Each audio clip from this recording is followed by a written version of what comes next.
શક્તિમાન વગર શક્તિ સંભવી ન શકે. જેને તમે કુદરત કહો છો, સર્વશક્તિને ધારણ કરનારું કહો છો, પ્રકૃતિ કહો છો, આ પ્રકૃતિનું નિયમન કરનાર એ સ્વયં ઈશ્વર છે. જો આપણા સનાતન હિન્દુ ધર્મશાસ્ત્રમાં અનેક મતાંતર છે, અનેક વાદો છે. આપણા તત્વજ્ઞાનમાં 6 આસ્તિક દર્શનો છે અને કેટલાય નાસ્તિક દર્શનો પણ છે. પૂર્વ મીમાંસા છે, કર્મ પ્રધાન છે. ઉત્તર મીમાંસા એ જ્ઞાન પ્રધાન છે. એની પણ પછી અનેક શાખાઓ છે. જુદા જુદા આચાર્યોના જુદા જુદા મતો થયા, એમની ફિલોસોફી જુદી જુદી થઈ. ધ્યેય તો બધાનો એક જ છે, પોતાના ઈષ્ટની પ્રાપ્તિ. શંકરાચાર્યજીનો જે મત છે કેવલાદ્વૈત કહેવાય છે. રામાનુજાચાર્યજીનો મત વિશિષ્ટાદ્વૈત કહેવાય છે. મધ્વાચાર્યજીનો મત દ્વૈત ભાવ છે. નિંબાર્કાચાર્યજીનો મત દ્વૈતાદ્વૈતવાદ છે. મહાપ્રભુ શ્રી વલ્લભાચાર્યજીનો મત, જેને આપણે શુદ્ધાદ્વૈત કહીએ છીએ, શુદ્ધાદ્વૈતવાદ જેનું નામ છે. બધા જ આપણા આચાર્યોનું ચિંતન છે. શ્રી મહાપ્રભુજીએ કેવલ માયાવાદનો જ નિરાશ નથી કર્યો, પણ બ્રહ્મવાદથી જે જુદી દલીલો છે, બ્રહ્મવાદ કરતા જેટલી પણ જુદી વિચારધારાઓ છે, એ બધાને શ્રી મહાપ્રભુજીએ નિરુત્તર કર્યા છે. આમ શ્રી મહાપ્રભુજીએ સર્વવાદોનું નિરાકરણ કર્યું છે. તમામ શાસ્ત્રોના પ્રમાણ આપી સાકાર પૂર્ણ પુરુષોત્તમનું સ્વરૂપ શ્રી મહાપ્રભુજીએ સ્થાપિત કર્યું છે.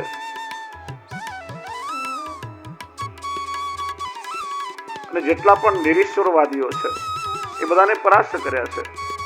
શ્રી મહાપ્રભુજી એ પણ સમજાવ્યું કે આ બ્રહ્મવાદ એ ભક્તિ માર્ગ સાથે સંબંધિત છે. બ્રહ્મવાદમાં ડગલે ને પગલે ભક્તિ માર્ગનું પ્રાધાન્ય છે. પ્રસંગ આવે છે વિક્રમ સંવત 1546 માં શ્રી મહાપ્રભુજી ઉજ્જૈન પધાર્યા. સાંદીપની ઋષિના આશ્રમ પાસે શ્રી મહાપ્રભુજીનો મુકામ હતો. સામાન્ય રીતે આપસી કઈ પધારે તો વૃક્ષની છાયામાં આપ મુકામ કરે. ત્યાં કોઈ વૃક્ષ નહીં હતું. તડકો તપી રહ્યો હતો. એક પીપળાનું પત્તું હવામાં ઉડતું ઉડતું આવ્યું અને શ્રી મહાપ્રભુજી પીપળાનું પત્તું આમ જમીનની અંદર રોપ્યો અને સવાર સુધીમાં તો ઘટાદાર આખું પીપળાનું વૃક્ષ બની ગયું. આજે પણ ઉજ્જૈનના બેઠકજી કરવા તમે જાઓ તો એ પીપળાનું વૃક્ષ આજે પણ ત્યાં મોજૂદ છે. જ્યાં આ ચમત્કારના સમાચાર બધાને મળ્યા, બધા જ મતાંતરવાદીઓ કોઈ શ્રી મહાપ્રભુજીની પાસે આવવાની હિંમત ના કરે. શ્રી મહાપ્રભુજી જ્યારે સુબોધનીજી પર વચનામૃતનો પ્રારંભ કર્યો ત્યારે મહાકાલેશ્વર શિવજી પોતે શ્રવણ કરવા માટે પ્રગટ થયા. શ્રી મહાપ્રભુજીએ શિવજીને કહ્યું, આપ તો પરમ વૈષ્ણવ ભક્ત છો, અમે અહીંયા શુદ્ધાદ્વૈત બ્રહ્મવાદનું સ્થાપન કરવા માટે આવ્યા છીએ, પણ અમારી સાથે કોઈ વાદ કરવા આવતું જ નથી. આપ એમને પ્રેરણા આપો. કઈના વિદ્વાન બ્રાહ્મણો મારી સાથે શાસ્ત્રાર્થ કરવા માટે આવે.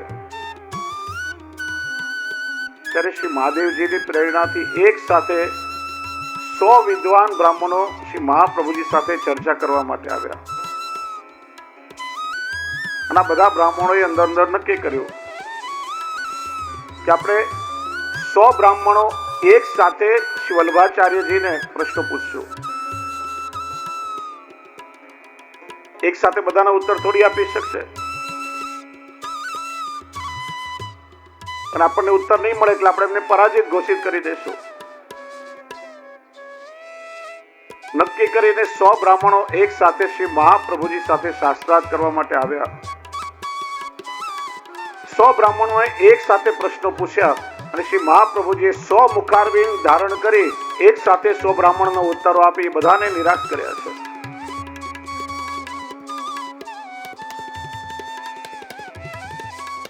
બધા જ પાછા ફરી ગયા દંડવત કરીને. કેવા લાગ્યા? મહારાજ તમે તો સાક્ષાત ભગવાન છો. વિદ્વાન સાથે ચર્ચા થાય, ભગવાન સાથે ચર્ચા ન થાય. આ રીતે શ્રી મહાપ્રભુજી બૌદ્ધ, જૈન, શાક્ત, માયાવાદી, મીમાંસક, નૈયાયિક બધાના મતોને પરાસ્ત કર્યા. માટે આપશ્રીનું નામ છે સર્વવાદી નિરાશકૃતે નમઃ.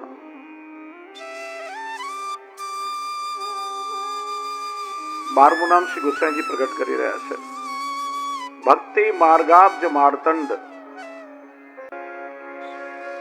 3 શબ્દોથી આ નામ બન્યું છે. ભક્તિ માર્ગ, અબ્જ અને માર્તંડ. અબ્જ એટલે કમળ અને માર્તંડ એટલે સૂર્ય. ભક્તિ માર્ગ રૂપે કમળને વિકસાવનાર સૂર્ય એવા શ્રી મહાપ્રભુજી છે. એમને હું વંદન કરું છું. શ્રી ગુસાઈજી કહે છે આ નામ આપના ઐશ્વર્ય ધર્મનું નિરૂપણ કરે છે.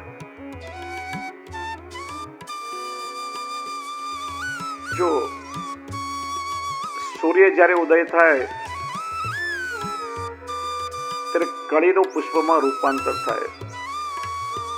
કમળની કલીને ખીલવી ના પડે, કળીમાંથી કમળનું ફૂલ ખીલી જાય. શ્રી મહાપ્રભુજી રૂપી ભક્તિ માર્ગનો સૂર્ય જ્યારે ઉદય થયો ત્યારે 2 કમળની કલીઓ ખીલી છે. આ 2 કળી કઈ? વિક્રમ સંવત 1535 ચૈત્ર વદ 11 દિવસે મધ્યાહ્નના સમયે ચંપારણ્યમાં અગ્નિના તેજ પુંજની મધ્યમાં જ્યારે શ્રી મહાપ્રભુજીનું પ્રાગટ્ય થયું, શ્રી વલ્લભ રૂપી સૂર્યોદય થયો, એનો પ્રકાશ પડ્યો અને એ સમયે ગોવર્ધન પર્વત પર શ્રીનાથજીનું મુખારવિંદ પ્રગટ થયું છે. માનો ભક્તિ માર્ગનો સૂર્ય ઉદય થતા પ્રભુના મુખ કમળની કલી ખીલી છે. વિક્રમ સંવત 1535 મહાપ્રભુજીનો પ્રાગટ્ય દિન અને એ જ ચૈત્ર વદ 11 દિવસે અહીંયા શ્રી મહાપ્રભુજીનું પ્રાગટ્ય થયું અને એ સમયે ગિરિરાજજીની કંદરામાંથી ગોવર્ધનોદ્ધરણ શ્રીનાથજી બાવાનું મુખારવિંદ પ્રગટ થયું છે. નાગપંચમીના દિવસે હસ્તનું પ્રાગટ્ય થયું અને મહાપ્રભુજીના પ્રાગટ્યની સાથે શ્રીનાથજીનું મુખ કમળ ખીલ્યું છે. બીજું કયું કમળ ખીલ્યું? તો કે સમગ્ર દૈવી સૃષ્ટિ જે પ્રભુથી વિખૂટી પડેલી હતી, પ્રભુથી વિખૂટા પડીને જે જીવો ભૂતલ પર આવ્યા હતા, જેમનો ઉદ્ધાર કરવા માટે શ્રી વલ્લભનું પ્રાગટ્ય થયું છે. એ બધા દૈવી જીવોના હૃદયની કલી પણ ખીલી. આજે દૈવી જીવોનો ભાગ્ય ઉદય થયો છે. જો જ્યાં સુધી શ્રી વલ્લભનું પ્રાગટ્ય નતું થયું ત્યાં સુધી શ્રીજી બાવા પણ કેવલ દુગ્ધ પાન કરીને બિરાજ્યા હતા.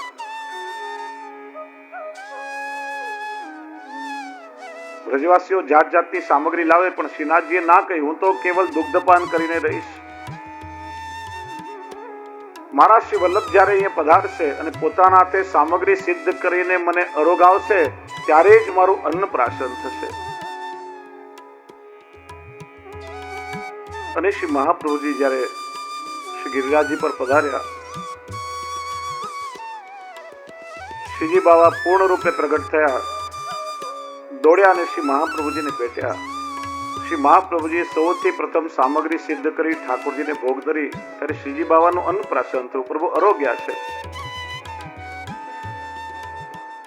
એક તો પ્રભુનું મુખ કમળ ખીલ્યું અને બીજું ભક્તોનું હૃદય કમળ ખીલ્યું.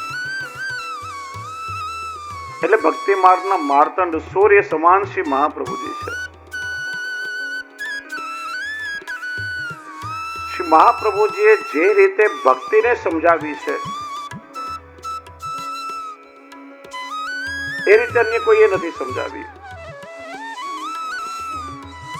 આપણે લોકો તો માની લઈએ, તાળીઓ વગાડીને ભજન કીર્તન ગાઈએ એટલે ભક્તિ થઈ ગઈ,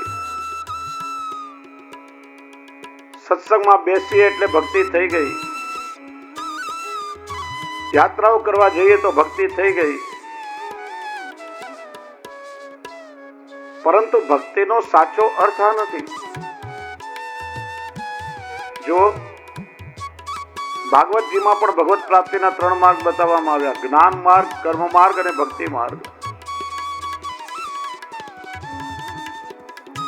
જ્ઞાન નિષ્ઠા તદા જ્ઞેય સર્વજ્ઞો હિ યદા ભવેત.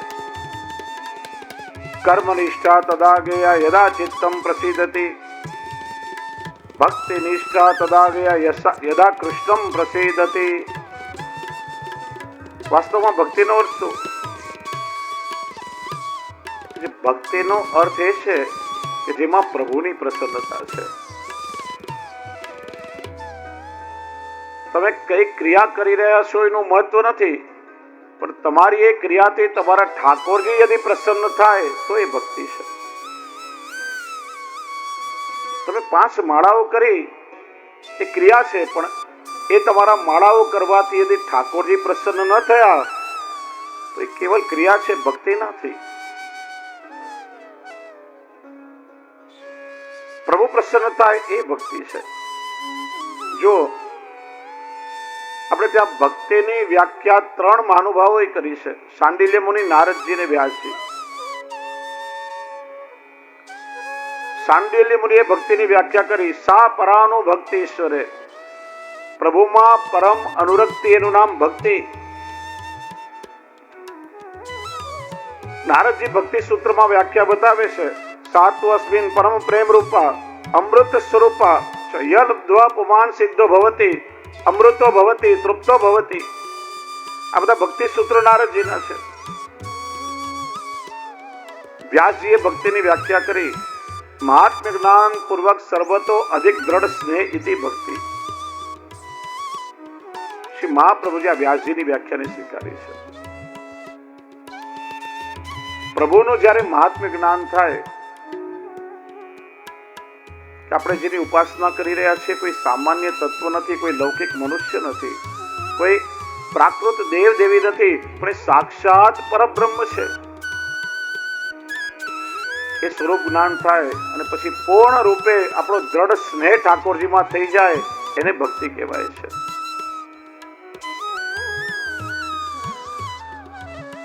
કેમ કે મહાત્મ્ય જ્ઞાન વગર સ્નેહ પણ દ્રઢ ન થાય.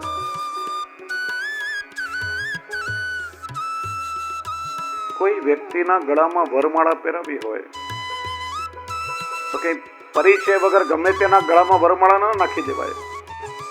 એનો પૂર્ણ રૂપે પરિચય થાય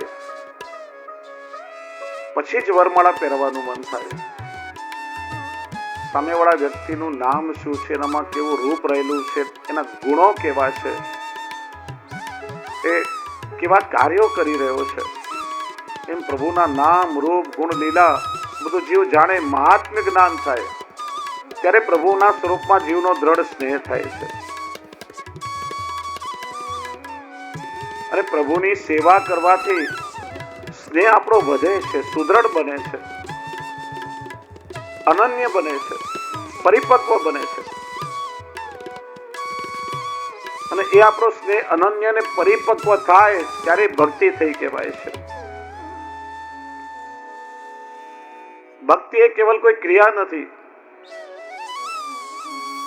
શ્રી મહાપ્રભુજી પણ આજ્ઞા કરે છે: શાસ્ત્રમ અવગત્ય મનોભાગ દેહે શ્રી કૃષ્ણ સેવ્ય. શાસ્ત્રને જાણી, પ્રભુના મહાત્મ્યને જાણીને પ્રભુની સેવા તમે કરો તો સ્વરૂપ જ્ઞાન થશે તમને. કેમ કે જાણશો તો એને માણી શકશો, જાણ્યા વગર તમે એને માણી નહીં શકો. અને જો મહાત્મ્ય જ્ઞાન પણ કેટલું કે દાળમાં મીઠું નાખીએ એટલું. એક નવી નવી વહુ પરણીને ઘરમાં આવી, સાસુમાએ શિખામણ આપી, બેટા જો બીજું બધું તો ઠીક, પણ આપણા ઘરમાં છે ને દાળ બધાને બહુ ભાવે છે, દાળમાં બરાબર મીઠું નાખજે, દાળ બગડવી ના જોઈએ. પહેલીને લાગ્યું કે આ દાળમાં મીઠાનું બહુ મહત્વ લાગે છે, જેટલી દાળ એટલું મીઠું નાખ્યું, સ્વાદ બગડે ને. એમ જ્ઞાન પણ કેટલું હોવું જોઈએ કે જે તમને પ્રભુમાં પ્રેમ કરાવે. ભક્તિ ઉપર જ્યારે જ્ઞાન સવાર થઈ જાય ને ત્યારે જીવની બુદ્ધિમાં દોષ આવે છે, પછી ભક્તિ ના કરી શકે. આજે જ્ઞાન છે ભક્તિનું પોષક છે. ભક્તિને જેટલું પોષણ મળે એટલું જ્ઞાન હોવું જોઈએ. ભક્તિ ઉપર જ્ઞાન સવાર થઈ જાય તો હૃદયનો ભાવ ભક્તિ બધું તિરોહિત થઈ જાય. વૈષ્ણવ માટે તો પ્રભુનું સેવા સુખ છે ને પ્રભુનું સેવા પરિશ્રમ છે. એ જ્ઞાન મહત્વનું છે. જ્ઞાન જ્યારે સવાર થઈ ગયું,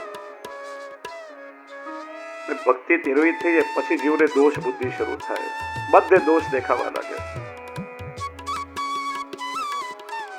સંસ્કૃતમાં જ્ઞાનીને દોષજ્ઞ કહે છે. કોઈ વ્યક્તિને કોઈ વસ્તુનું વધારે પડતું જ્ઞાન મળે ને, એનો આનંદ ક્યારે ન લઈ શકે, હંમેશા એને દોષ જ દેખાય. સારો સોની હોય, સ્વર્ણકાર હોય, એના હાથમાં તમે કોઈ સારું આભૂષણ આપશો ને, એ આભૂષણનો આનંદ નહીં લઈ શકે. પેલા તો જોશે કેટલા ટચનું સોનું છે, પછી એના ઘડતરમાં ભૂલ ક્યાં ક્યાં છે પેલા ગોતશે, એનો આનંદ ના લઈ શકે.